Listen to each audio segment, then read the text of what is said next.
22 अप्रैल को कश्मीर के पहलगाम के अंदर जो टेररिस्ट अटैक हुआ था, उसके बाद भारत ने पाकिस्तान के खिलाफ कई फैसले लिए, जिसमें इंडस वाटर ट्रीटी यानी IWT को सस्पेंड करना भी था। उसके बाद पाकिस्तान ने 1972 के शिमला एग्रीमेंट को ख़त्म कर दिया। आज के इस वीडियो में हम जानेंगे कि क्या था शिमला एग्रीमेंट। दरअसल शिमला एग्रीमेंट एक शांति समझौता था जिसको 2 जुलाई 1972 में शिमला के अंदर साइन किया गया था। इस समझौते को इंडिया की प्राइम मिनिस्टर इंदिरा गांधी और पाकिस्तान के प्रेसिडेंट जुल्फिकार अली भुट्टो ने साइन किया था। ये एग्रीमेंट 1971 के इंडिया पाकिस्तान के वॉर के बाद साइन हुआ था, जिसमें बांग्लादेश एक अलग देश बन गया था। इस एग्रीमेंट का मेन मकसद था कि दोनों देश अपने डिस्प्यूट्स को शांति से पीसफुल तरीके से सोल्व करेंगे, बिना किसी वॉर और बिना किसी फोर्स के।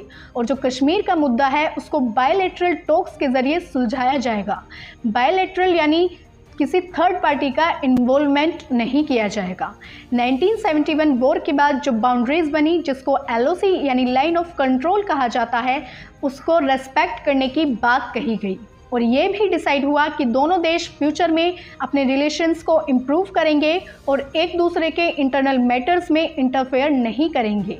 ये एग्रीमेंट दोनों देशों के बीच एक नए फेज़ की शुरुआत थी, जिसमें युद्ध नहीं बल्कि बातचीत से ही सारे मुद्दों को सुलझाने पर जोर दिया गया था। लेकिन जो कॉन्सिक्वेंसेस थे वो इसके बिल्कुल विपरीत हैं। शिमला एग्रीमेंट कहता है कि दोनों देश आपस में बायलैटरल टॉक के जरिए कश्मीर जैसे मुद्दों को सुलझाएंगे, लेकिन इसके बाद भी पाकिस्तान ने कई बार इंटरनेशनल प्लेटफॉर्म्स या फिर थर्ड पार्टी को इन्वॉल्व करने की कोशिश की। रिलेशंस अच्छे होने की जगह और ज़्यादा खराब होते चले गए।